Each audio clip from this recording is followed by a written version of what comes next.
hoy vamos a tener un programa hablando específicamente de cómics y de literatura, o a lo mejor algo más específico de novela gráfica, porque también a veces hay un poco de diferencia. Y tenemos un súper invitado, el gran querido Adrián Ada, que, pues bueno, ahorita él nos dirá, pero es escritor, también teatrista, director, escritor, y pues un gran apoyo para toda la parte de la escena oscura. Y pues bueno, ahorita nuestra querida Nick no anda por acá, nuestra querida Mare, un abrazote. Ahí tuvo problemas el día de hoy, pero pues los conversadores de confianza, Sofi y Julio. Pero antes de nada, valga la redundancia, Adrián, si te quieres presentar, porfa. Hola, pues yo soy Adrián Gallardo, o mejor conocido como Nada. Soy, pues primordialmente soy escritor, he escrito varios libros, como Siempre en invierno, Nunca nada, y Hacer el amor sobre vidrios. También hago letras de canciones, soy fundador de la banda Rip Rapunzel, de música folk medieval. He colaborado con Oblivion Requiem, con Melpómene, con diferentes bandas de la escena oscura mexicana, underground. Tengo una banda de covers que se llama Los Esquilax, que tocamos covers de bandas post-punk. Y también, pues, mi identidad secreta es que soy maestro de kinder en las mañanas. Y pues soy maestro de kinder desde maternal hasta segundo de primaria, especialmente kinder 1, kinder 2 y kinder 3, que son los grupos que trabajo. Y pues alterno mucho las cosas que hago con alrededor del arte, también como para estar apoyando algunos proyectitos y causas también que están por ahí en el aire, como algunos albergues para gatitos, en su momento, cuando ha habido como algunos problemas dentro de la ciudad que se requieren colectivos de artistas, pues tratamos de estar ahí apoyando. Y pues un poquito de todo. También fui actor durante un buen rato, he escrito teatro, he dirigido teatro y también hago títeres y marionetas, pero pues más a fondo, pues creo que me considero a mí mismo un escritor. O sea, todo hace de todo. Sí, eso iba a decir. Casi no duermo. Más bien, ¿qué no haces? Dormir y tener relaciones estables emocionales. Es del club. Eso confirma tu vida artística, Adrián. Sí, pues es una u otra. Pues Julio, Sofi, adelante. Iniciemos con esta aventura del día de hoy. Pues el día de hoy vamos a estar hablando de un tema muy interesante que creo que puede llamar mucho la atención de nuestros conversadores, porque muchas veces nuestros primeros acercamientos a la literatura provienen de nuestro gusto por los cómics o por las tiras, o incluso creo yo que los adolescentes ahora se están interesando mucho por las novelas gráficas, ¿no? Entonces, es interesante este tema y puede llegar a llamar bastante la atención de tanto adultos como adolescentes, incluso como niños, ¿no? Entonces, a ver qué cosas se discuten el día de hoy. Pero bueno, pues, al parecer podemos comentar sobre muchísimas cosas porque Adrián conoce de todo, entonces ya veremos qué sale de esto. Julio. Me presento, yo soy Julio y soy fan de Adrián. Me acabo de convertir en fan de Adrián. Básicamente. Porque además rescata gatitos, entonces. Sí. Eso le da nadie mejor que rescate gatitos. Sí, pues ahí hay. ¡Oh, amo! Es la onda. Hay que, pues no sé si podemos empezar con una pregunta que ya nos habíamos hecho, ¿no? De si el cómic o la novela gráfica pueden ser considerados literatura. Esa es una pregunta que le ha dado como muchos dolores de cabeza a muchos escritores y puristas de este tipo de temas, ¿no? Hace algunos años, Neil Gaiman, que es un un nombre que vamos a estar escuchando continuamente en esta plática, porque creo que es uno de los más grandes expositores del tema, el escritor Neil Gaiman, publicó un cómic que se llamaba The Sandman, y dentro de The Sandman, el hombre de arena, que no es otra cosa que la historia de Morfeo, de la encarnación de los sueños y del ensueño y de la imaginación, las posibilidades. Él desarrolla una novela gráfica alrededor de este personaje, y uno de sus tomos, que se llama Sueño de una noche de verano, obviamente inspirado en William Shakespeare, ganó un premio de literatura muy importante, y desde ese momento cambiaron las reglas para que no pudiera volver a ganar un cómic, o una novela gráfica, pues, que no pudiera ganar un concurso de literatura.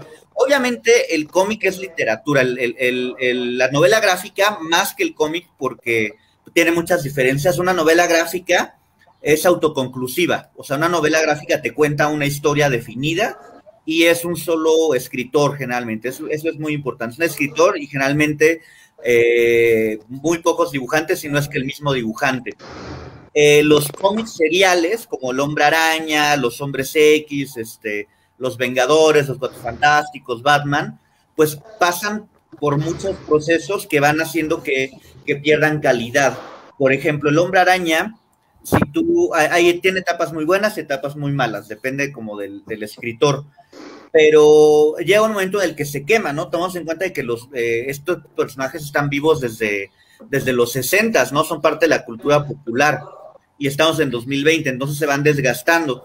Lo que resalta como literatura en una novela gráfica es que te cuentan una historia bien definida, va a suceder esto, y es un arco argumental completo, y ya no lo van a ir extendiendo. O sea, obviamente hay continuaciones y precuelas de novelas gráficas, como es el caso de Watchmen, de Alan Moore, que Alan Moore hizo un tomo, él hizo pensados los tomos de Watchmen para que fuera o V de Vendetta o la Liga Extraordinaria, ¿no? O la saga de Swamp Thing, son como sus highlights de Alan Moore. Pero específicamente Watchmen es una historia que inicia y termina dentro del primer tomo, o sea, es una sola novela y termina. Pero como DC Comics, que es la dueña de los derechos, quería explotar más a los personajes, sobre todo después de la película, pues hicieron precuelas. Pero Watchmen está contemplada para ser una obra autoconclusiva, que te cuenta la historia y argumento completo en un solo tomo. Lo mismo que V de Vendetta, lo mismo que Sandman, a pesar de que es larguísima, Sandman son muchos tomos, pero son historias autoconclusivas, o sea, tienen un principio y un fin, no son seriales. Por lo tanto, sí son literatura, porque cumplen con todos los requisitos de la literatura, pero tienen el apoyo gráfico. Entonces ahí es donde empiezan los putazos entre los expertos y sobre todo los puristas, que como los que consumimos literatura o estamos como dentro del medio, sabemos que también hay una especie como de élite que nada le parece, ¿no? Que si dicen que si la literatura tiene groserías, que si usa el lenguaje inclusivo, que si esto, que si lo otro, están constantemente como tratando de descalificar, por ejemplo, a Stephen King, que es un gran autor y que tiene cosas de muy buena calidad. Obviamente tiene otras como Christine que son meramente un producto comercial, pero Stephen King tiene cosas muy buenas, pero continuamente lo descalifican como literatura, como que no es literatura seria, ¿no? U otros personajes como Lovecraft, o generalmente los que van alrededor del terror o del horror son descalificados, y así la novela gráfica y el cómic son un género que también es como tomado muy pues muy a la ligera. Yo conozco adultos semifuncionales que todavía, un actor, por cierto, que no va a decir su nombre, se enorgullecía así, decía, yo nunca he leído un cómic y no lo pienso leer porque son puras cochinadas, son para niños, ¿no? Y yo, híjole, es que depende qué has leído, ¿no? O sea, y yo le dije, ¿has leído Watchmen? ¿Has leído Sandman? ¿Has leído Transmetropolitan? ¿Has leído Maus? Por ejemplo, Maus es otro ejemplo de literatura. Maus es una novela gráfica que ganó un premio Pulitzer, y es Jerry Spiegelman, que es un judío que cuenta a través de viñetas, a través de una novela gráfica, las memorias de su abuelo en los campos de concentración y cómo le hizo para sobrevivir dentro de este horror que fue el infierno nazi para los judíos. Y es una obra súper pesada y súper densa, pero con un valor humano súper, súper cañón. Pero y el estilo narrativo es muy fresco, porque él dibuja y escribe al mismo tiempo, va dibujando, va escribiendo a raíz de que va platicando con su abuelo. Entonces tiene cosas y elementos que creo que ningún otro autor o en ningún otro género van a llegar a un nivel de calidad tan cañón. Sobre todo creo que cuando un autor es también dibujante, llegan a lograr cosas súper interesantes. Otro caso es el de James O'Barr, que escribió The Crow, El Cuervo, que la novela gráfica es una brutalidad. De por sí la película es muy buena, la novela gráfica, yo la tengo así casi bajo llave, porque cada vez que la leo me deprimo horrible, pero es una maravilla. O sea, es literal, es poesía, se va fundiendo la narrativa de James O'Barr con sus dibujos y va logrando cosas muy fuertes. Pero sí, o sea, ya simplificando la respuesta, sí creo que es literatura. Y a partir de esto, creo que también muchos de los que estaban tanto en Marvel como en DC empezaron a hacer algunos cambios o algunos crossovers. Por ejemplo, bueno, yo que soy fan de Batman, por ejemplo, estos crossovers de Batman Depredador, Batman Drácula, Batman Depredador. Ajá, empiezan a hacer estos puntos para también darle un nivel un poco más allá, porque siempre era los cómics, como todo mundo los llegaba a decir, son exclusivamente para niños. Los cuentitos, decía mi papá. Ajá, ¿no? Y es como la pequeña Lulú o la familia Burrón, que de repente también empiezan a tener otro tipo de cuestiones, ya cuando se quiere analizar de una forma literaria un poco más estricta, pues trae un montón de cosas súper interesantes, a pesar de que también fue muy largo. Pues Fantomas, que es también un cómic 100% mexicano, pues las historias, las referencias históricas, las referencias literarias que también manejaba. Se me olvidó el escritor de Fantomas, ¿cómo se llama? Ahorita lo tenía ahorita que recuerde, te lo va a estar manejando, y todo lo que llevaba, las chicas que tenía alrededor, que eran sus apoyos, que cada una tenía cierta especialidad y que eran los 12 signos del zodiaco, también te empezaba a dar ciertos puntos, y de ahí muchas ideas los empezó a agarrar DC, Marvel, para hacer estos crossover, para hacer estos puntos, y creo que ahorita, y también a fin de cuentas es un poco de economía lo que se hizo tanto con el videojuego, y que después salió la novela gráfica de Injustice, que también te cambia mucho. Sí, cambia mucho la narrativa, y te empieza a hablar de los diferentes mundos que puede llegar a tener dentro de estas realidades. Pues ya no sé si tan virtuales o no, pero creo que eso es para otro capítulo que también estaría bastante bien bueno charlarlo. Sí, por ejemplo, de los personajes de cómic popular, así como de los regulares, Batman, creo que es el personaje, por su temática, obviamente. Batman es un personaje que se presta para contar muchas historias, ¿no? Narrativa urbana, crítica política, crítica social. Batman es un personaje muy flexible, ¿no? Que igual lo puedes ver peleando en la jungla con el depredador y lo compras, ¿no? Y se vuelve coherente. Lo ves peleando con el pingüino en las azoteas de Ciudad Gótica y también tiene sentido, ¿no? Y Batman es de los que se ha beneficiado mucho de este formato de novela gráfica para adulto, porque creo que unas 3 obras maestras de la novela gráfica son sobre Batman, que son La broma mortal de Alan Moore, que define el personaje del Joker como... para llegar al Joker de Heath Ledger, tenías que pasar por Alan Moore, ¿no? Por el hombre que va desarrollando como esta deconstrucción de la psique, ¿no? En la que el Guasón, más que un villano pulp, más que un criminal, te lo muestran realmente como un agente de la locura, ¿no? Como alguien que está completamente obsesionado y enajenado con probarle al mundo que él está bien y que ellos están mal, ¿no? O sea, que la única forma de sobrellevar el mundo moderno es a través de la locura, y en ese arco argumental él intenta volver loco al jefe Gordon, que es como uno de los pilares de la moralidad de Ciudad Gótica, y él trata de dementarlo, ¿no? Y hace cosas terribles. Es cuando deja inválida a Batichica, a Bárbara Gordon, a la hija de Gordon, y entre líneas, porque Alan Moore no lo quiso ser tan explícito, el Joker la desnuda y le toma una sesión de fotos mientras está desangrándose, como en un estilo medio pornográfico, sádico, que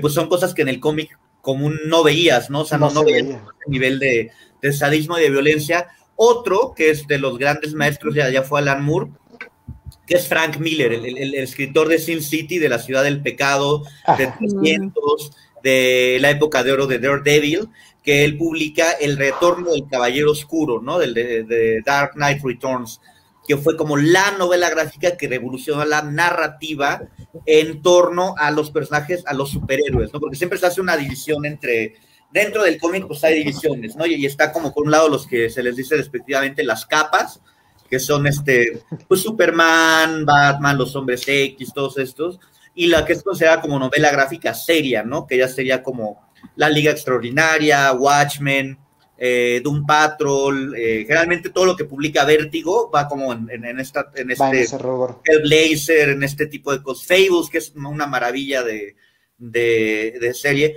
pero Batman queda precisamente en medio, porque sus límites son muy flexibles, entonces puede contar diferentes historias, y El Retorno del Caballero Oscuro es la deconstrucción ahora del superhéroe, el superhéroe viejo, derrotado, que ya representa un modelo arcaico de justicia, o sea, ya deja de ser el héroe invencible, ¿no? El héroe que siempre va a triunfar con una sonrisa y va a brincar la azotea con la chava guapa agarrada del bajo el brazo y le va a meter el golpe final al villano. Y no, o sea, aquí vemos donde los ideales se van volviendo obsoletos y por ejemplo, con este arco, Frank Miller abrió la puerta para muchísimas cosas, como Kingdom Come, que es también una novela gráfica muy buena, ilustrada por Alex Ross, que nos muestra como un futuro, cómo será el futuro donde la mayoría ya no hay supervillanos, hay tantos héroes que ya no hay villanos, y la sociedad tiene que evolucionar en contacto con los metahumanos, ¿no?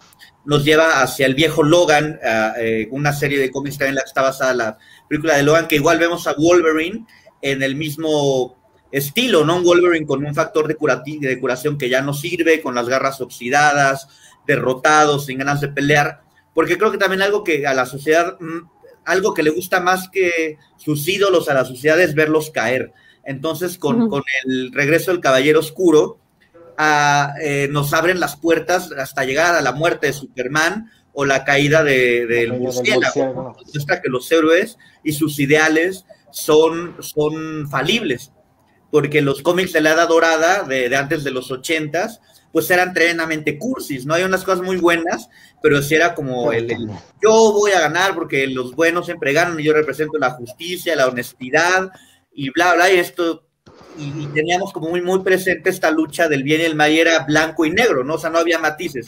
Los buenos eran buenos y se les veía lo bueno, y los malos eran malos y los dibujaban para que se les vean lo malo, ¿no? O sea, no había ambigüedad, no había como matices para poblar estos universos con algo más realista, ¿no? Algo más adulto. Con esta transición en los 80s de Alan Moore y de Frank Miller y de Neil Gaiman y otros, encontramos las tonalidades de grises, ¿no? Entonces ya el ideal de la justicia no es el mismo, ¿no? Entonces ya vemos, por ejemplo, un Capitán América con una crisis de identidad por ver lo que está haciendo el gobierno en Vietnam, ¿no? Y pues, bueno, ¿yo qué represento, no? Yo soy el símbolo de Estados Unidos, pues Estados Unidos es corrupta.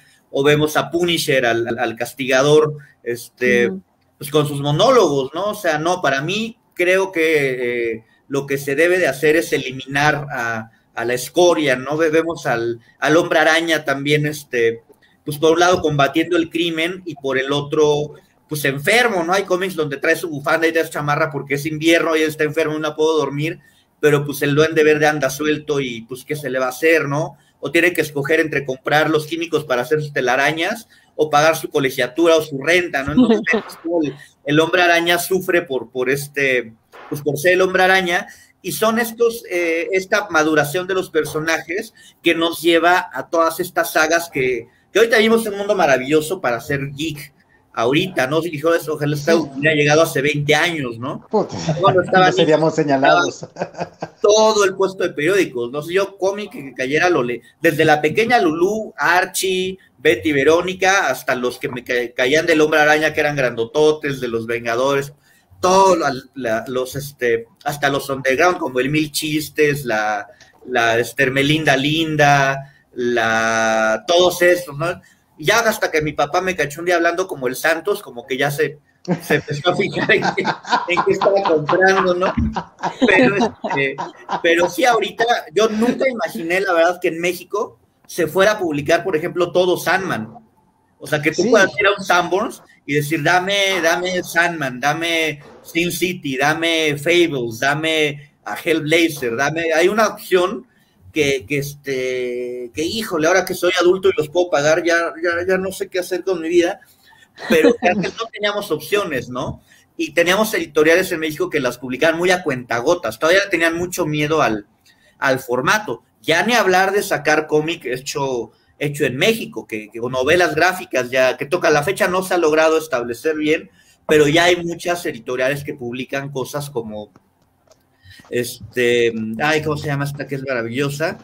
La Operación Bolívar, hay muchas, ¿no? Pero en su época nada más teníamos como a Carmatrón. Y una versión medio hippie pacheca de los Transformers, con filosofía samurái oriental. Pues teníamos, como bien mencionadas, al Fantomas, a la Amenaza Elegante, teníamos al Santos, que era más como del lado contracultural pacheco, ácido, teníamos, pero ya como Calimán, Chanó, Rarotonga, pero eran como experimentos, ¿no? Ya eran muy pocos. Sí. O el Capulinita, ¿no? Que el Capulinita estuvo en puestos de periódicos años. Yo creo que cuando me llevaban a cortar el pelo de niño, que a huevo te hace el casquete corto, y me ponía atrás tu Capulinita, ¿no? Ahí en lo que te cortaban el pelo, agarras tu Capulinita y lo leías, el Memín Pingüín y todos estos, que son instituciones. Pero el cómic como es ahorita, que ya veo cosas muy bien hechas, muy bien diseñadas, muy estudiadas, pues es algo que yo jamás esperaba ver, ¿no? En los 90s vino la revolución en México cuando se publica La muerte de Superman por Editorial Vid, que fue el acabose, fue cuando se abrieron las puertas a la novela gráfica, y Editorial Vid empezó a publicar después Sin City, que creo que fue de las primeras de adultos que publicó Editorial Vid, ¿no? Batman Depredador, empezaron como a permitirse publicar cosas nuevas, y de ahí para el real, ¿no? Ha habido como un chorro de cambios alrededor de la industria del cómic en México. Y hablando además de eso, también... dale, querida. Que además se ha complementado con, o sea, lo literario, lo propiamente cómic, por así decirlo, y con la industria cinematográfica, ¿no? Como que se ha hecho una especie de complemento de las tres. Esto lo digo un poco porque creo que mucho ha influido la salida de ciertos cómics que han llegado al cine y cómo han tratado de adaptarlas al cine de una manera distinta, ¿no? Por ejemplo, yo primero vi la película de Watchmen y ya después supe que había un cómic, ¿no? O sea, primero llegué a la película y ya después uno se entera que proviene de otro lugar, ¿no? Y yo no sabría decirte si como tal la película fue fiel al cómic, pero sí me parece, digamos, llamativo que los personajes de este cómic pues no son propiamente, digamos, simples, digamos, cada uno tiene su complejidad y pareciera que ninguno es protagonista de nada, ¿no? Que todos tienen el asunto en qué enfocarse, y pareciera que así como puede ser el Doctor Manhattan el protagonista, lo puede ser también Rorschach o no sé, ¿no? Entonces me parece que las industrias al final se van complementando y gracias a la salida de una empieza a modificarse lo otro, ¿no? O pienso sobre todo, ¿no? En novelas gráficas que parten también como una especie de novela ilustrada, de novelas que en principio se escribieron como narrativa, ¿no? Complot Mongol, que creo que se ha hecho bastante conocida aquí en México, que es ya una novela gráfica, pero que en principio no se pensó como una novela gráfica, sino como una novela negra. Completamente como la conocemos, ¿no? Una novela negra. Claro, Watchmen, fíjate que yo creo que es el ejemplo de cajón. La novela gráfica a estudiarse, yo creo que sería Watchmen.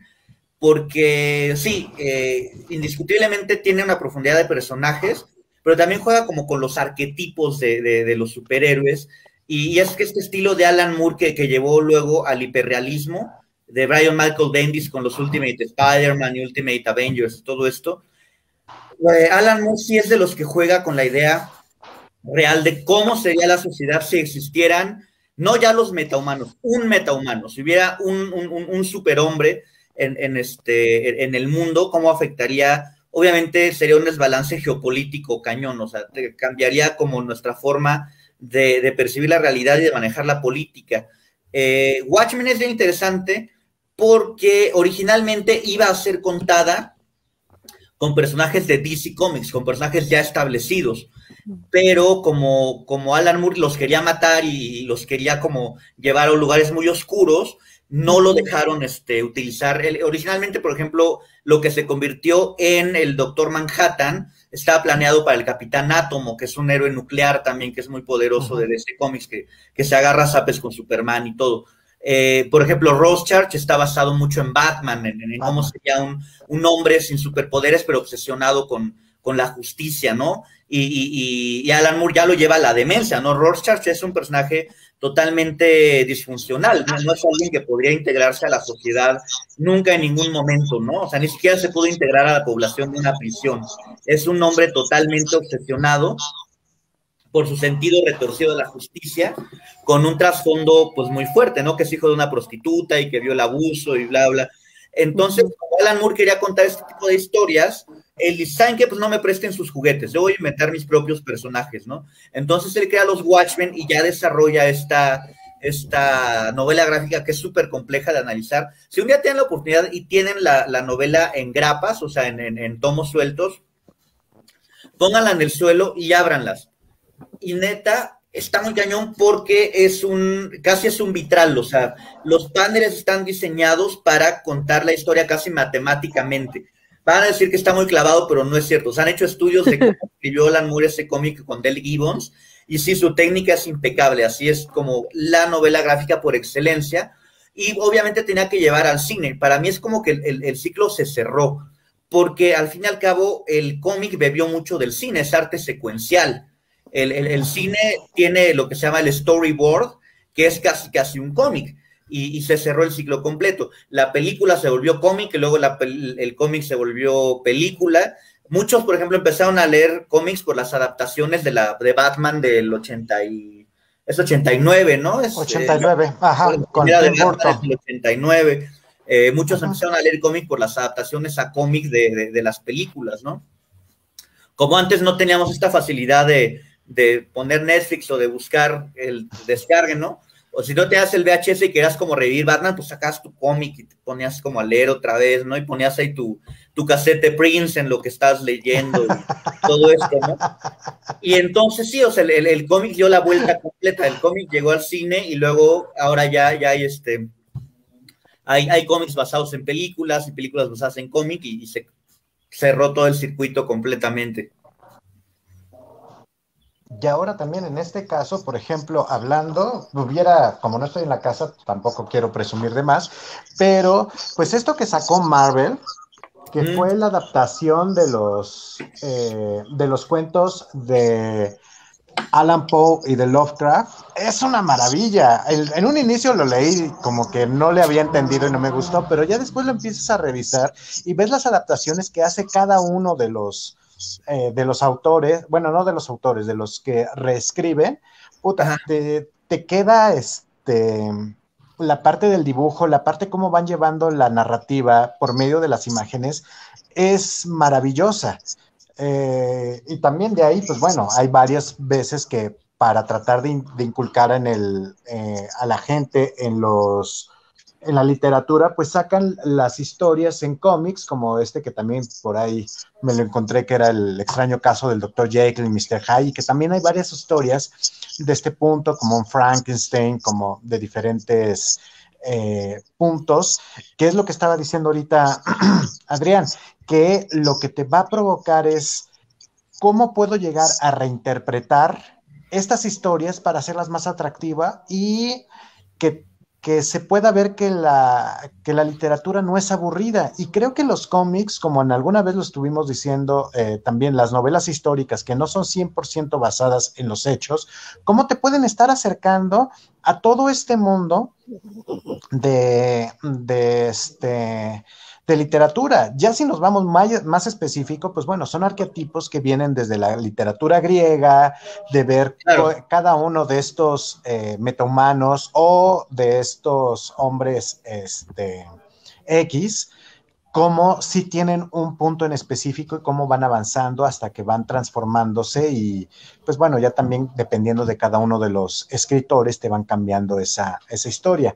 Y hace ratito que estabas mencionando, me recordó mucho algo que también fue en los 80s, no recuerdo ahorita quién fue el escritor, pero fue lo de la muerte en la familia.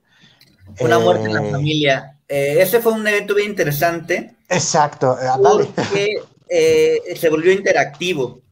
Uh-huh. Una muerte en la familia trata de que, por muchas cosas, Jason Todd, uno de los Robins, es capturado por el Guasón.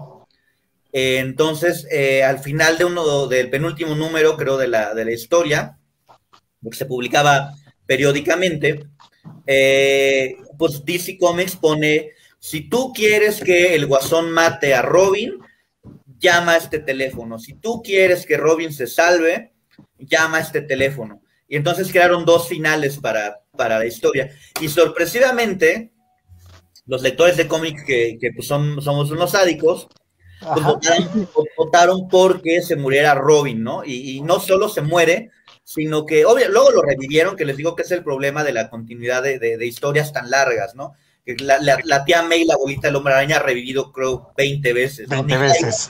Ha durado tanto en esta tierra. Pero, y no solo muere Robin, y es como un hito en la historia, porque pues es muy raro que se muera un personaje protagónico.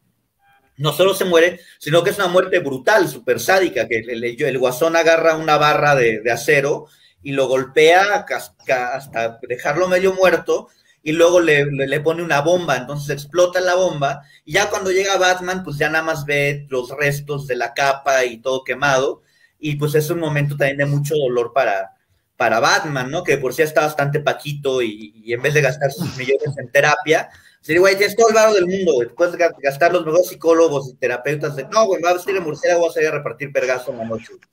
No, güey, pues no te puedes pagar transmisiones ni madres, güey, y quiero un carro murciélago también, güey. Entonces, pues se vuelve como un hito, ¿no? Porque fue la primera vez que después de la muerte de Gwen Stacy, también cuando la mata el Duende Verde, los escritores no están como acostumbrados a recibir shocks tan fuertes, ¿no? Y más que pues Robin era un niño, o sea, literal fue el asesinato de un menor de edad a manos del Guasón, y la gente votó por ese pedo, ¿no? Entonces fue un experimento muy interesante que pues llevó a cabo, se traslada el cómic a casi a estos libritos maravillosos de los 80s también, de Elige tu propia aventura, ¿no? Que tú ibas cambiando, dependiendo de lo que ibas leyendo, y te mandaban a un capítulo, ¿no? Si tú cruzas por el pantano de la desesperanza, vete a la página 29. Si eran maravillosos. Para tomar un atajo, pásate a la página 100, ¿no? Y así el cómic se va volviendo algo muy, muy, muy interactivo. Julio, Sofi, porque parece que estamos aquí nada más echando cotorreo, Adrián y yo, sí. No, pues es que yo no soy experta en cómic, ni mucho menos, pero a mí me llama la atención, o sea, no encuentro en mi memoria tantas referencias como ustedes, ¿no? Que además creo que crecieron con la lectura de los cómics, pero digamos que me llama la atención porque uno pensaría que los personajes de los cómics no tienen la misma construcción o la misma, el mismo detalle de construcción de personajes como en las novelas o como en las, en los relatos, ¿no? Pero finalmente en los cómics o en las novelas gráficas que ha comentado Adrián, observamos precisamente que la construcción de los personajes empieza a ser compleja, a lo mejor a partir de cierta época, pero que finalmente también podemos equiparar con la construcción de los personajes en las novelas, ¿no? Claro. Y esto quizá dejaría de lado la idea de que el cómic es, no sé, cuentitos, por ahí decía Adriana, son historias breves o cosas que se leen fácil, o dibujitos, etcétera, ¿no? Comienzan a ser también una oportunidad para presentar historias complejas, historias que tienen continuidad además, ¿no? Porque los cómics tienen precisamente estos giros que de repente uno no se espera, y las nuevas entregas empiezan a cambiar la historia de lo que veníamos conociendo anteriormente, ¿no? Entonces, creo yo que eso lo observamos completamente en los cómics y las novelas gráficas, y también me parece que pudiera ser una oportunidad para aquellas personas que a lo mejor recién se interesan por la literatura y no saben por dónde, podría ser una buena oportunidad, ¿no? Por ejemplo, leer las cosas de Alan Moore, que además son bastante oscuras y llamativas en ese sentido, pero que también nos presentan desde una perspectiva distinta la crítica social o el ánimo de las personas que a lo mejor uno no pensaría que puede encontrar en un cómic, ¿no? Por ejemplo, estas sensaciones de los personajes que es como enteramente existencialista, o personajes pensando cosas ya muy sobre el cosmos, no lo sé, ¿no? El Hombre Araña, o sea, se entran las depresiones que entre y uno pensaría lo contrario, ¿no? Está cañón. El Hombre Araña entra en crisis existenciales casi cada mes, y si es de wow, de Wolverine, o sea, personajes que es que ha sido, te digo, el cambio como de la transición del cómic de los, hasta tú lo puedes ver en caricaturas, todos somos, creo, más contemporáneos. Recordamos como las caricaturas viejitas del Hombre Araña o de la Liga de la Justicia, y eran como super mensas, ¿no? Así me acuerdo los super amigos. Los super amigos, ¿no? Un capítulo en el que el Hombre Araña y sus sorprendentes amigos se enfrentan a Swarm, al enjambre, que es un hombre hecho de abejas, que suelta abejas, ¿no? Entonces, y el estribillo del villano era enjambre,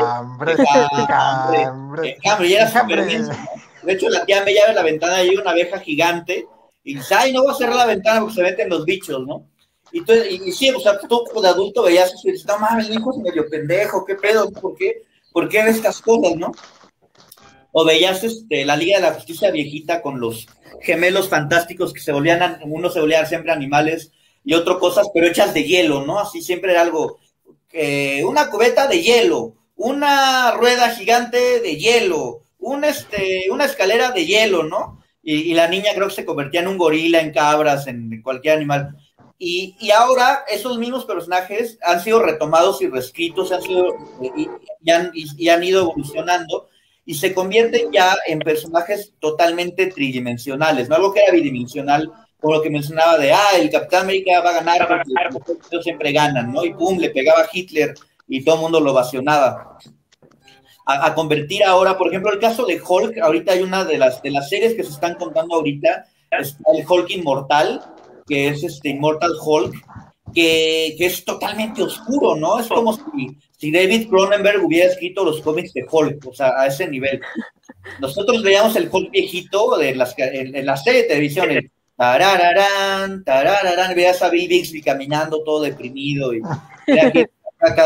y era un Hulk, ¿no? Era más... Ahora el Hulk de ahora es pues es que es horror existencial, o sea, es realmente un monstruo que no puede morir, que ya no se puede identificar como humano, que no puede establecer control sobre la mutación que lo domina, y todas las aberraciones de los villanos, que son también monstruos deformados por la radiación, pero ya a un nivel que te digo que es como horror cósmico y horror corporal, ¿no? Entonces van todos los X-Men, ¿no? Que también sean como muy ñoños también, siempre con su trasfondo político, ¿no? O sea, los X-Men, a mí me da mucha risa ahora como la bandita de morritos, bueno, no son morritos, toda esta generación de concreto que todavía, que siempre dicen, es que la generación de cristal se queja de todo, y quieren ser inclusivos, a huevo. Yo no, pendejos, güey, ustedes son la generación de cristal. Ustedes se quejan de que dos negros se dan un beso. Ustedes se quejan de que la sirenita es negra. Ustedes se quejan de ustedes son los que nada les parece, cabrón. No les cambian cómo bailar payaso de rodeo, chillan, güey. de todo Chile, generación de cristal, güey. Y yo, ¿cómo reconocer un mamador en Facebook? O que es un güey que solo juega FIFA, no ha leído un libro en su vida, pero va a decir, es que la generación de cristal, pues es que sí, cabrón, o sea, es que esta generación sí va a terapia y sí cambia cosas. Pero bueno, ahorita se quejan mucho de que la inclusión forzada, pero no, o sea, los X-Men eran era una representación de los gays, o sea, de las minorías. Los X-Men eran superhéroes porque el mutante representaba al homosexual, a las lesbianas, a los miembros de religiones o de etnias no comunes, y era la discriminación. Los X-Men siempre se han tratado de eso. Y ahora que sale un personaje gay en un cómic, están sus güeyes, no, es que es inclusión forzada, y yo, no seas pendejo, güey. Es al contrario, o sea, no es forzada, están incluyendo personajes homosexuales o de diferentes razas. Por ejemplo, ahora Kamala Khan, la nueva Mrs. Marvel, es una chava que es musulmana, y lo escribe una mujer musulmana, que es muy raro que en la industria del cómic una mujer llegara a tener un personaje titular, y generalmente las relegaban como a Betty, Verónica, Yarchi, Gasparín y todas estas cosas. Y no, ahora ya tenemos chicas, no solo mujeres, sino mujeres musulmanas escribiendo un cómic que es mainstream, que es de los más vendidos en Marvel, el catálogo de Marvel. Y ahora es este nuevo choque cultural que cuando mi generación tiene todo lo que necesitaba para evolucionar, ahora no quiere. Ahora se ofenden de que dicen, es que lo hacen para vender más cómics. Sí, güey, hace 20 millones de años el primer homosexual tuvo relaciones y, güey, un día vamos a hacer un chingo de varo con esto, cabrón. Neta. O sea, no mames, güey. O sea, hay unas ideas muy pendejas y vienen de entorno de un espacio que era seguro. En mi época, pues en los 90, 80, que yo era chavito, los cómics eran tu lugar seguro.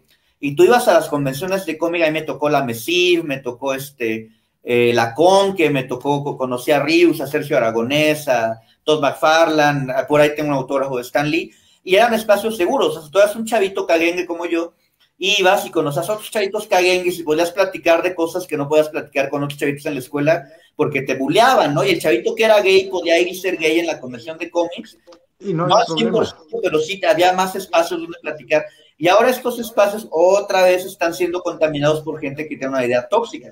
Cuando el cómic en sí, en general, la fantasía es su leitmotiv, ¿no? O sea, la fantasía es donde puedes venir a ser quien tú quieres ser y hacer y declarar lo que tú quieras, ¿no? El cómic, igual que cualquier género literario, está en constante búsqueda y en constante evolución. Entonces, es muy interesante que ahora se ofendan por cosas que debieron haber sucedido hace millones de años, ¿no?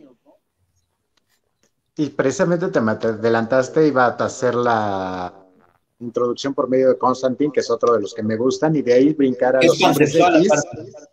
Ajá, que precisamente es eso, cómo se va llenando de cada, no de cada ideología, más bien es tratar de representar un poco más fidedignamente lo que está pasando en el mundo y darse cuenta de que no es malo. Claro. Y que hay gente que está luchando por eso.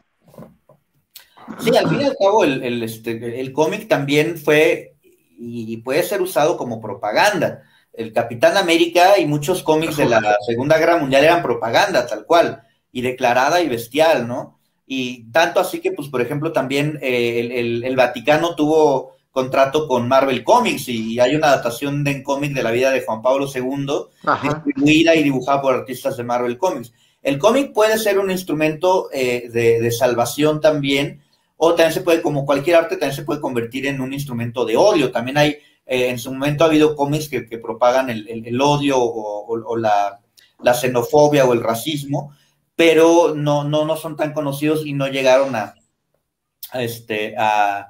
prosperar, pero también son una herramienta de evolución, o sea, de que sí, a ver, tú chavito que en tu vida nunca has luchado por nada pero pues lees a los hombres X y ves como otro chavito igual que tú, pero que tiene el pedo de que lanza rayos por los ojos y nadie lo quiere, y hay güeyes que lo quieren corromper, que son la banda de Magneto, y tú únete a mí y vamos a conquistar el mundo para sobajar al humano, y luego y luego están los hombres X, que está Charles Xavier, y ya te dio una lección como de de historia, ¿no? De la historia de las minorías, que pues, por ejemplo, Charles Xavier es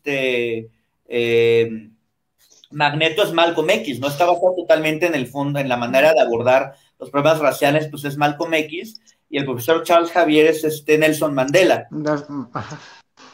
Sí, esas comparaciones que se hacen, o por ejemplo, de lo último, bueno, no tan último porque ya tiene un rato, Oliver Queen, Arrow, que totalmente se ha declarado que es socialista y que a pesar de haber sido un CEO, ha dejado toda su fortuna y que de repente trabaja muy bien con Batman, pero también le dice, eres un fascista, eres un cabrón. Chingue todo el tiempo. Tú, que eres un pinche blanco privilegiado y tienes todo el lado del mundo, nunca vas a entender de verdad. O por ejemplo Alan Moore, que pues él siempre ha sido anarquista. Volvemos a Alan Moore, que es también otro. Él siempre ha sido un autor que él es anarquista en su vida, ¿no? Y pues V de Vendetta es una canción de amor al anarquismo. V de Vendetta es una lucha de amor de vamos a derrotar al Estado y sus símbolos, ¿no? Sí, o sea, todos estos temas se van introduciendo al imaginario colectivo más común, ¿no? O sea, igual cuando uno piensa en cómic, la mayoría de las personas piensan ahorita que vengo llegando de Cuautla y veníamos una amiga y yo veníamos de regreso y nos pusieron Endgame, ¿no? Entonces estábamos viendo ahí a los Vengadores, todo esto, y ella me decía que pues ella no ha visto todas las sagas, entonces no le entiende. Y generalmente cuando te dicen cómic, pues te imaginas esto, ¿no? Te imaginas las pelis de los Vengadores y es mucho más profundo. Sí. Mucho más profundo, pero los Vengadores te van a llevar a encontrar estos otros cómics, estas otras propuestas, estos otros autores. Puede empezar con algo muy ñoño, pero te va llevando, pues, empiezas tomándote una chela, luego fumas mota y luego ya andas metiendo. Y así son los cómics, ¿no? O sea, llegas por algo muy sencillo y te va llevando una cosa para otra, y cuando te das cuenta ya estás todo tatuado y ya te pareces más a Alan Moore que a Peter Parker, y ya estás rumiando comunistas en Facebook todo el día y te bloquean 3 veces al mes, ¿no? O sea, ¿y por qué no, mamá? Así que de niño leí La Pequeña Lulú, güey, y me enganché y ya acabas.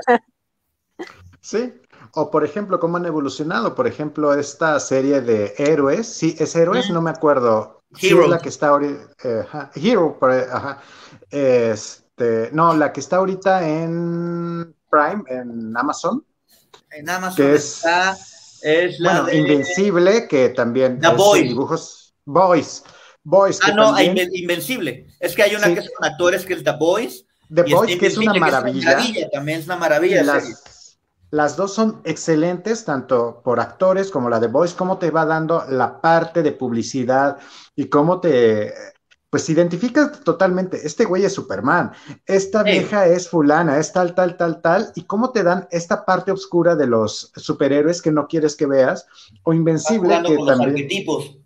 Exacto, y cómo te va, regresamos a lo mismo, estos arquetipos, cómo si realmente siguen este patrón literario, y que los más puristas siguen diciendo, no, es que no puede ser, es que como unos dibujitos me van a enseñar literatura. Me acuerdo que también allá en los 80s, 90, había unos libritos, y no eran el sensacional de traileros ni nada de estos, sino Héroes y Leyendas que te contaban parte de historias con dibujos animados, no dibujos animados, más bien en estos cómics, y que te estaban presentando también toda la historia, a veces de Shakespeare, a veces de los romanos, sí, a veces de los griegos. Joyas ilustres les ponían también en... Joyas ilustres también eran los otros. Joyas de la literatura. Ajá. Eran muy bonitos, eran cosas muy bonitos. Ok, pues no sé, porque si no yo me voy a seguir aquí con Adrián y ya casi llevamos una hora. Sí, 49 minutos, exactamente. Julio. Hace rato, bueno, retomando un poquito que hablaba Adrián de esta cuestión de la literatura, el cómic será literatura, ¿no? Tomando en cuenta que estamos en el conversatorio literario, me gustaría retomar esa parte en la que sabemos que en los estudios literarios se van a tomar por lo menos 5 elementos muy importantes, ¿no? Que nos van a servir para hacer un análisis narratológico, que son el personaje, el espacio, tiempo, las acciones, y por ahí se me está yendo otro, que son con lo que nosotros vamos a hacer un análisis de pues, narratológico. Todo eso lo podemos encontrar sin ningún problema en cualquier cómic, ¿no? Tenemos todas las sagas de personaje. Creo que incluso el cómic enriquecería bastante la cuestión o el concepto de literatura, ¿no?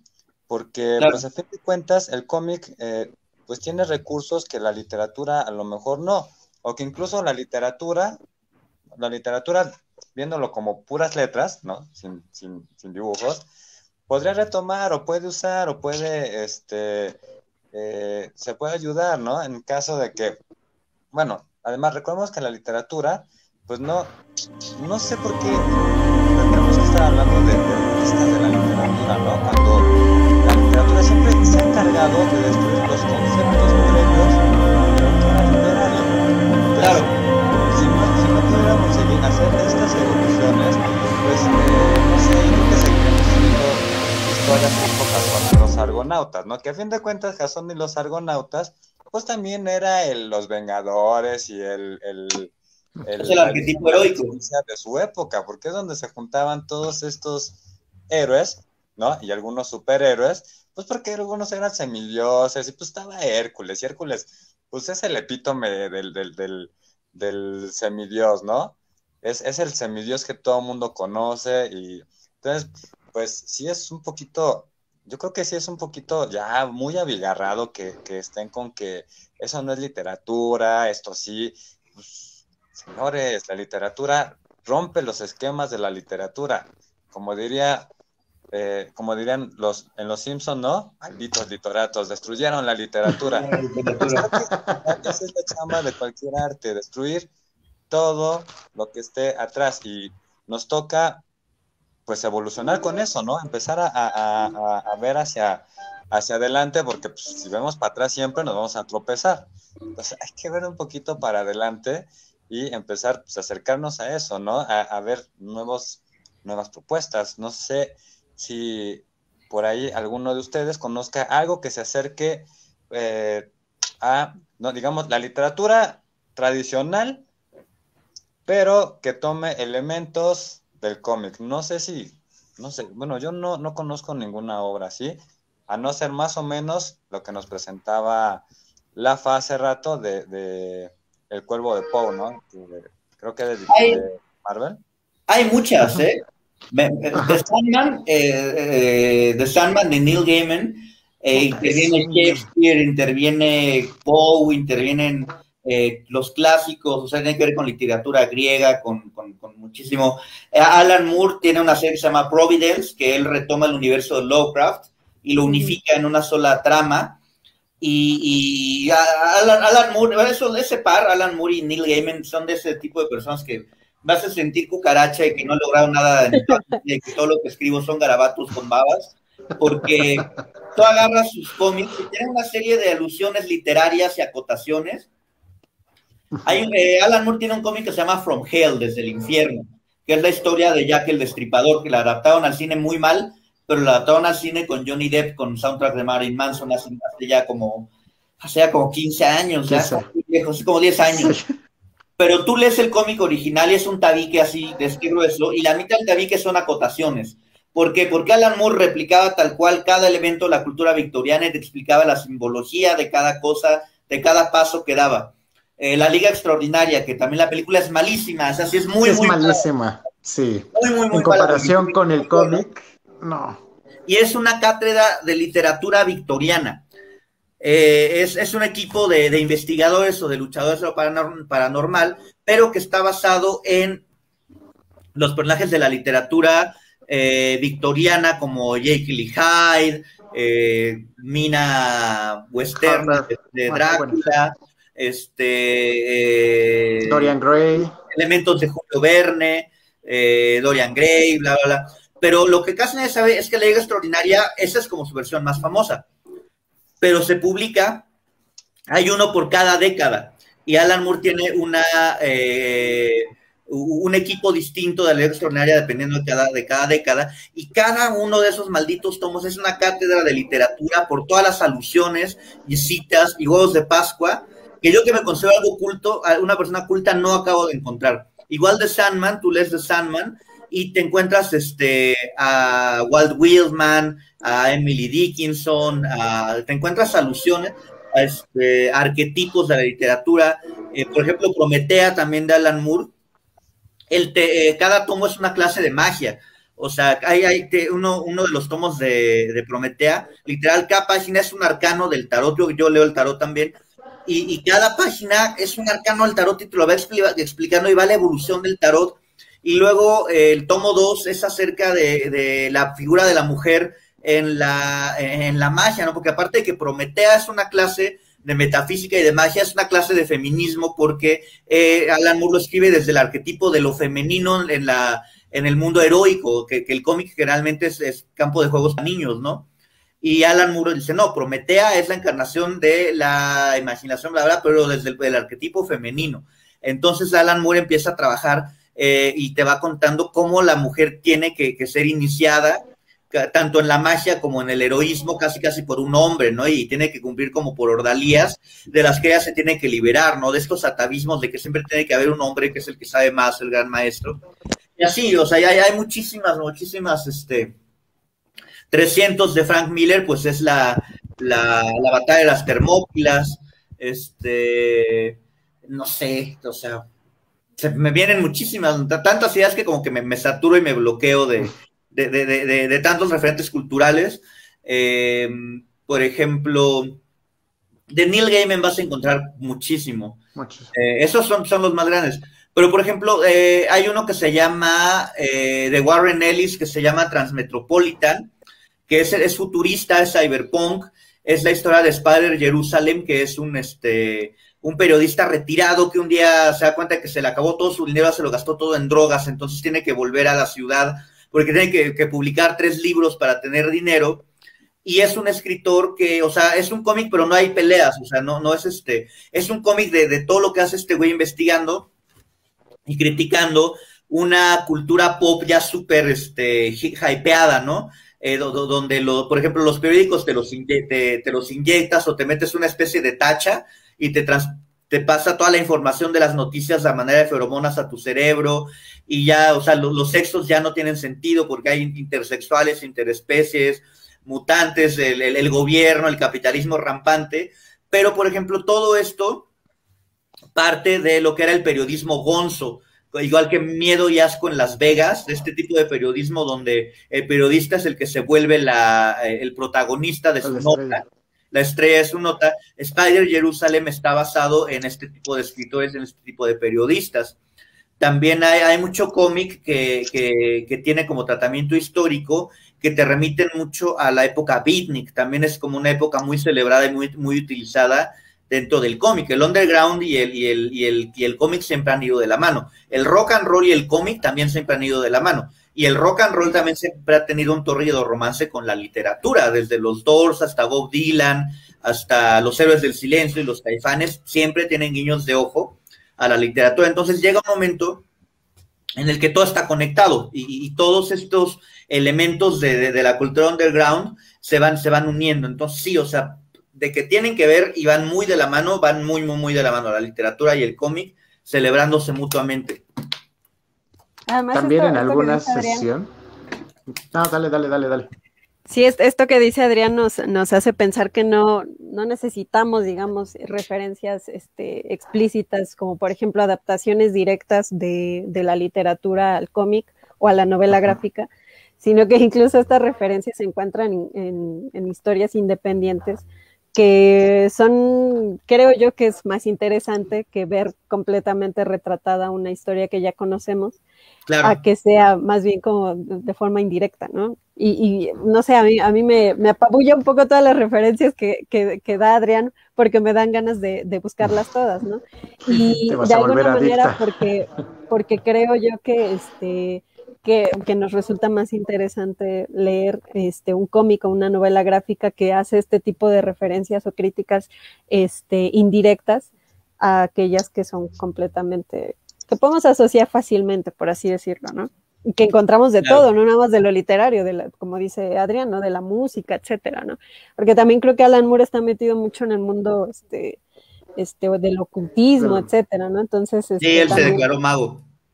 Entonces sí, Y tiene tiene por ahí un proyecto musical con uno de los miembros de Bauhaus, creo que con el bajista tiene unas grabaciones ahí con grabando como su poesía, tratando de hacer música con Bauhaus también. Sí, entonces todas estas referencias son muchísimo más interesantes, ¿no? Y que creo yo que puede ser puede estudiarse, digamos, ya hasta desde lo académico, ¿no? Pero no sé qué tanto le quitaría su chiste, ¿no? Muchas Es que veces depende de quién te lo enseñe. O sea, es la bronca del aula, ¿no? O sea, sí. si tienes un mal maestro, puedes acabar odiando a Juan Rulfo, ¿no? Y si tienes un buen maestro, puedes amar a, no sé, a Marguerite Duras, ¿no? Que yo no la soporto, pero igual y con una buena maestra podría como tolerarla. Pero sí, eso es lo malo de meter el cómic al aula, que se pueden sacar mucho. Por ejemplo, yo que he dado clases a muchos niños y adolescentes, luego no quieren leer. Y yo me acuerdo mucho que había uno que me parecía muy inteligente, que yo creía que le podía sacar mucho jugo a este tipo de universos y de cómics. Y me decía, no, es que yo no leo nada. Y digo, mira, vamos a hacer un trato. Te voy a prestar un cómic y lo vas a leer. Y si no te gusta, no te vuelvo a molestar. En todo el ciclo escolar no te vuelvo a pedir que leas nada. Cámara. Le presté el Asilo Arkham de Alan Grant. Y no, pues le mamó, así le fascinó. Sí. Y a la fecha él colecciona cómics y todo eso. Y fue su puerta abierta a la literatura. Él leyó el Asilo Arkham y después ya empezó a leer La Torre Oscura de Stephen King, empezó a leer a Lovecraft, empezó a leer, ya se fue a Kipling, se fue a Rulfo, se fue a muchas cosas. Pero a veces es eso, que tienen que llegar como la persona indicada. Es que ese mucho es el peor del cómic también, fíjate. Sobre todo, y es como las bandas de rock, y sobre todo con las chicas y con los chavitos, ¿no? Que llega un chavito con su playera de, no sé, de Lacrimosa, de Slayer, de Pantera, y llega un mamador, ¿a ti te gusta Pantera? Dime qué demo grabaron en el año del caldo, bla, bla, antes de ser famoso. Güey, no mames, o sea, le está aprendiendo. Y las chavitas, que dice, a mí me gusta el cómic. Ah, pues seguro no conoces a Straczynski, pinche nombre mamón de un güey que publicó una novela gráfica en Chechenia y nomás la leyó ese güey, ¿no? Y te van cerrando puertas. Dame 3 nombres de escritores o de dibujantes o de colorantes. A ver, mamón, no estoy haciendo mi pinche examen oral de la licenciatura, güey. O sea, estoy acercándome a algo que me gusta. Y por gente como tú, hay gente que ya no lo vuelve a intentar. O sea, que los avergüenzan o los humillan, los sienten intimidados y no se vuelven a acercar a preguntar nunca, ¿no? Como en Malcolm el de en medio, ¿no? Cuando Hal va a comprarle un regalo a Malcolm y se lo quieren chamaquear en la tienda de cómics, ¿no? Que todos los nerds se burlan de él y le quieren vender un cómic súper chafísima. Y así, ¿no? O sea, irónicamente, espacios que deberían de ser abiertos y seguros se vuelven súper cerrados y súper herméticos, ¿no? A mí me da mucha pena que voy al DADX o al Londer y me encuentro unos metaleros que según están como en la onda del cómic y la música y me encuentro unos pinches metaleros dignos del pan, o sea, mochos, pro vida, anti-LGBT, yo así de carnal, ¿qué pedo, güey? Que nunca te abrazó tu mamá, o qué pedo, güey. O sea, el negro era un compromiso, se supone que nosotros estábamos en contra de este pedo, güey, y ahora te encabronas porque ves a dos gays de la mano todos gótico, güey, o sea, no mames. Está muy cabrón. Igual y güeyes que crecieron leyendo cómics se vuelven súper puristas, ¿no? Eso no es cómic, eso no está bien escrito, eso no es canon, eso no se quita un chingado, o sea, ¿qué el pedo? O sea, tú para sentir superior tienes que quitarle lo divertido a todo. Acuérdate que tú también fuiste un chamaco caguengue y preguntabas si decías pendejadas y no le entendías a las cosas y no sabías qué comprar y no sabías qué escuchar. Pero se nos olvida, tenemos este pedo que perpetuar lo que hicieron nuestros papás de la brecha generacional, de que no mames, mi última generación fue la chingona, la que sigue están bien pendejos, y tu papá así de no mames, o sea, mi generación fue la última chingona, ustedes son bien débiles y bien pendejos, y el abuelo, no mames, la Segunda Guerra Mundial, y el bisabuelo, no mames, la Primera Guerra Mundial, y así hasta que el primer güey que sale del agua sigue, no mames, güey, yo ni tenía pulmones y ustedes se están quejando, o sea, no mames, o sea, pero se vuelve un vicio, o sea, es un vicio que veo en ramas culturales en el teatro, en la música, en la literatura. En todos lados. En todos lados siempre hay un mamador que te va a echar a perder la diversión. Sí, totalmente.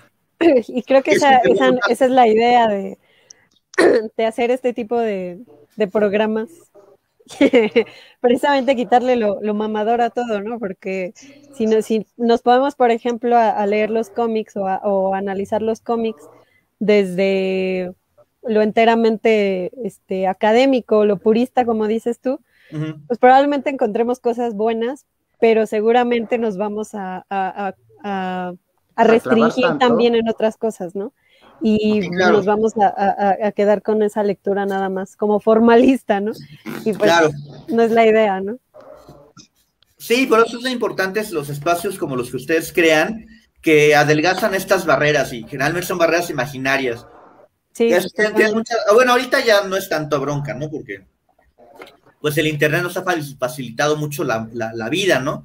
Pero yo me acuerdo de ir al Chopo y realmente tener ganas de escuchar algo nuevo y no saber qué comprar o a quién preguntarle o qué pedo, ¿no? O ir al Comic Castle que estaba ahí en Zapata, el hermosísimo Comic Castle de Félix Cuevas, y también dices, puta, es que ya todos los cómics ya van en el número 1000 y yo pues quiero empezar, quiero agarrar la onda y no sabías ni qué comprar, ¿no?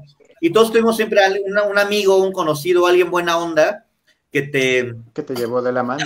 Mira, güey, léete esto, escúchate este cassette, te presto y es mucho mi moto en la vida, ¿no? Por eso soy maestro también, y de niños tan pequeños, que yo siempre he creído en este pedo de ser el adulto que te hubiera gustado conocer, y lo veo porque es muy necesario en los niños, así súper, súper, súper cañón, porque yo me doy cuenta, ¿no? Había muchas cosas que me entusiasmaban y un adulto me las echó a perder o me hizo que me tardara el triple en conocerlas, y es la edad en la que están chiquitos, y sí, obvio, ¿no? Porque si eres un maestro inteligente, los cómics son una herramienta súper buena, ¿no?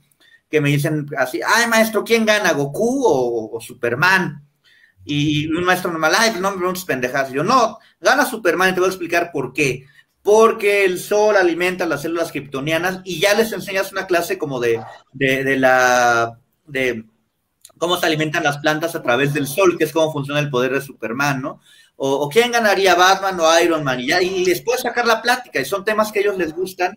O ya más grande en primaria los veía luego leer o que estaban preguntando, yo, no, pues léete tal cómic, ve tal película, ve tal serie. Y eso es muy necesario, no solo en el cómic, sino en general en la literatura, en las artes plásticas, porque pues cuando estás chavito no decides gran cosa, o sea, tú haces lo que tus papás te digan, ¿no? Nos vamos de vacaciones con tu prima a Ciudad Satélite, estás en Ciudad Satélite.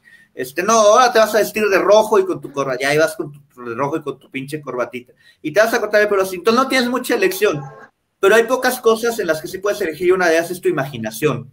Entonces todos estos son herramientas que te pueden liberar, y como un niño puedes encontrar con muchísimas cosas también para crecer como adulto, para convertirte en alguien funcional. Igual el niño no se va a volver literato, pero sí hay ingenieros que se volvieron ingenieros por leer a Iron Man, hay güeyes que estudiaron química porque el hombre araña sus propias telarañas. O sea, todo esto es una red, valga la redundancia, toda esta es una red de influencias y de información y de sueños que te van formando como adulto y que te van llegando en el momento correcto de tu vida para que encuentres tu verdadera intensidad. Por eso es tan importante bajar la literatura del estante alto y ponerlo en donde lo puedan agarrar los niños. Sí, totalmente de acuerdo. Es una chamba bien difícil, pero porque uno también se automatiza, ¿no? En esto institucional, pero creo que justamente de eso se trata también. Para nosotros todo esto es una especie de reto, ¿no? Y precisamente se trata un poco de salir de las aulas, ¿no? Y a mí me encanta que hagas esto con los niños, porque creo que tienen una capacidad impresionante, ¿no? Yo recuerdo que tenía una alumna a quien estaba yo pensando en invitar, pero estaba en una escuela y con unos padres en donde, digamos que si yo la contacto sabiendo que yo era su exprofesora, van a dudar un poco, entonces dije, mejor no. Sí, pero era una chica que en mis clases se la pasaba dibujando y haciendo cómics, ¿no? Y entonces todos los profesores se lo prohibían y yo un día me interesé y me acerqué y le dije, ¿qué estás haciendo? ¿No? Y me enseñó, ella estaba haciendo una serie de cómics que incluso junto con su compañero engraparon, Qué bonito. Y estaban haciendo ya digamos, por series, ¿no? Entonces me dijeron, ya llevamos 3 ejemplares de este mismo número, ¿no? Y un día me los enseñaron y ella solita se acercó a enseñarme, ¿no? Entonces, creo que eso incluso la motivó un poco a acercarse más a lo literario, a pesar de que en principio no le interesaba. Como que ella dijo, bueno, creo que si yo le pongo atención a esta morra que está hablando, puedo yo de aquí sacar algunas cosas que me pueden servir para mis historias, ¿no? Entonces sí, es un poco complicado, pero sí creo yo que es importante prestarle más atención a los niños, ¿no? O a los adolescentes que están interesados en este tipo de cosas que uno pensaría deja de ser dibujitos o deja de estar ahí inventándole historias a tus dibujitos, ¿no? Es que finalmente ellos están pensando en otra cosa, ¿no? Sí. Jodorowsky dice muchas pendejadas, pero de repente se avienta cosas que sí tienen mucho sentido. Y por ahí en uno de sus libros dice que llega una mamá con otra plática así. No, pues es que mi hijo va muy mal en la escuela porque se la pasa dibujando en la clase de matemáticas. Entonces, le voy a prohibir dibujar y lo voy a meter a un curso intensivo de matemáticas. Y la otra mamá le dice, no seas pendeja, mételo a un curso de dibujo. O sea, si a él le gusta dibujar, pues mételo al curso de dibujo. ¿Para qué lo castigas, no? Si es bueno en eso, pues ponlo a dibujar. Esa mentalidad también que traemos arrastrando de nuestros papás, ¿no? De no, pues dibujando te vas a morir de hambre, escribiendo poesía nunca vas a hacer nada, no es un trabajo de verdad, actor te vas a morir de hambre, y tú pues sí te la crees, ¿no? Pero es que también los papás no sabían que era posible vivir de esto. Vivir de eso. Sí, claro. O ser un miembro. Antes decían, no, pues quiero ser escritor. Y dices, no, güey es huevón, ya estar pedo todo el día y estar ahí en el onanismo psíquico, en la chaqueta mental y todo esto, ¿no? Y no, o sea, tú lo veías muy lejano porque pues los papás no lo creían. Ahora hay papás un poquito más conscientes, pero todavía es una chambota.